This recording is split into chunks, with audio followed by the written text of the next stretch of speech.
It is the best of times. It is the worst of times. In the year 2015, people have access to a breadth and depth of information unimaginable in an earlier age. Everyone contributes in some way, participating to create a living, breathing mediascape. However, the press as you know it has ceased to exist. The Fourth Estate's fortunes have waned. 20th century news organizations are an afterthought, a lonely remnant of a not-too-distant past. The road to 2015 began in the late 20th century. In 1989, Tim Berners-Lee, a computer scientist at the CERN Particle Physics Laboratory in Switzerland, invents the World Wide Web. Amazon.com is founded in 1994. Its young creator dreams of a store that sells everything. Amazon's model, which will come to set the standard for internet sales, is built on automated, personalized recommendations, a store that can make suggestions. In 1998, two Stanford programmers unleash Google. Their algorithm echoes the logic of Amazon. It treats links as recommendations, and from that foundation powers the world's fastest and most effective search engine. In 1999, a dot-com startup named Pyra Labs unveils Blogger, a personal publishing tool. Friendster arrives on the scene in 2002, and hundreds of thousands of young people rush to populate it with an incredibly detailed catalog of their lives, their interests, and their social networks. Also in 2002, Google launches Google News, a portal featuring headlines and links to the stories of the minute. Journalism organizations cry foul. Google News is edited entirely by computers. In 2003, Google buys Blogger. 2004 would be remembered as the year that everything began. Reason magazine sends subscribers an issue with a satellite photo of their houses on the cover and information custom-tailored to each subscriber inside. Google unveils Gmail with a gigabyte of free space for every user. Microsoft launches Newsbot, a social news filter. Google buys Picasa, a tool for organizing images.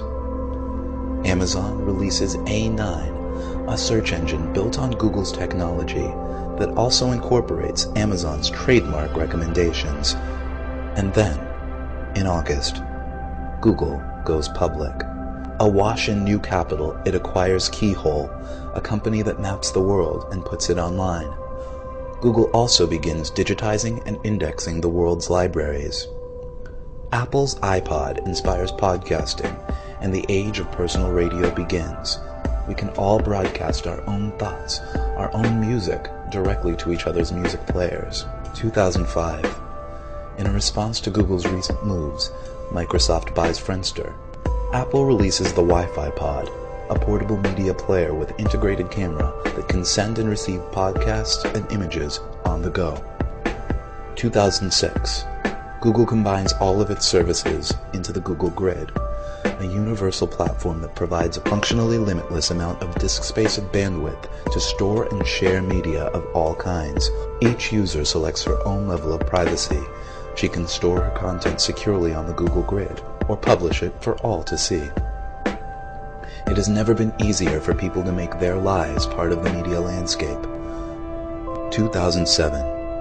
Microsoft responds to Google's mounting challenge with Newsbotster, a social news network and participatory journalism platform. Newsbotster ranks and sorts news based on what each user's friends and colleagues are reading and viewing, and it allows everyone to comment on what they see.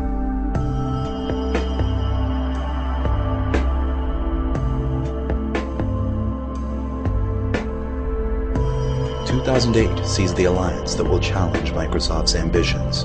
Google and Amazon join forces, forming Google's On. Google supplies the Google Grid, an unparalleled search technology. Amazon supplies a social recommendation engine and its huge commercial infrastructure. Together, they use their detailed knowledge of every user's social network, demographics, buying habits, and reading interests to provide total customization of content and advertising. This year, the New York Times switches to a paid subscription model online. However, its content stream remains open to Googlezon's indexing computers. The news wars of 2010 are notable for the fact that no actual news organizations take part. Googlezon and Microsoft face off, enhancing their services week by week. Googlezon finally checkmates Microsoft with a feature the software giant cannot match. Using new algorithms, Googlezon's computers screen stories for names, places, images, and other contextual cues, isolating facts from quotes and turning statistics into flexible equations. Then, Googlezon resorts, recalculates, and recombines these scraps with our information. Our blog entries, our photos, our purchases, our lives. Suddenly, news is more relevant than ever before. In 2011, the slumbering Fourth Estate awakes to make its first and final stand. The New York Times company sues Googlezon, claiming that the company's fact-stripping robots are a violation of copyright law. The case goes all the way to the Supreme Court, which, on August 4, 2011, decides in favor of Googlezon. On Sunday, March 9, 2014, Googlezon unleashes Epic. The evolving, personalized information construct is the system by which our sprawling, chaotic mediascape is filtered, ordered, and delivered. Everyone contributes, and many people get paid, a tiny cut of Googlezon's immense advertising revenue, proportional to the popularity of their contributions. Epic produces a custom content package for each user, using his choices, his consumption habits, his interests, his demographic, his social network to shape the product. At its best, tailored to its savviest readers, Epic is a summary of the world deeper, broader, and more nuanced than anything ever available before. But at its worst, and for too many, Epic is merely a collection of trivia, much of it untrue, all of it narrow, shallow, and sensational. In 2014, the New York Times goes offline. In feeble protest to Googlezon's hegemony, the Times becomes a print-only newsletter for the elite and the elderly. 2015. Pinky Nankani, a refugee from the defunct New York Times digital edition, finds a new journalistic calling. She begins to collect and filter GPS-tagged neighborhood broadcasts. Soon, Pinky's feed is a local lodestone, and more of her neighbors tag their broadcasts with GPS data as they realize they too can be a part of it. Hey, it's me. If you're listening, I think a bunch of us are going to go meet up at Progress Park. We're thinking about doing like a little barbecue. I was thinking if you go to the park, do not bother with 9th Street. There's this big accident at Garfield, and it's all backed up. It's totally a mess. So, Have you guys gone out today? If you haven't gone out today, please go out today. It's an incredible day. Take a look at this.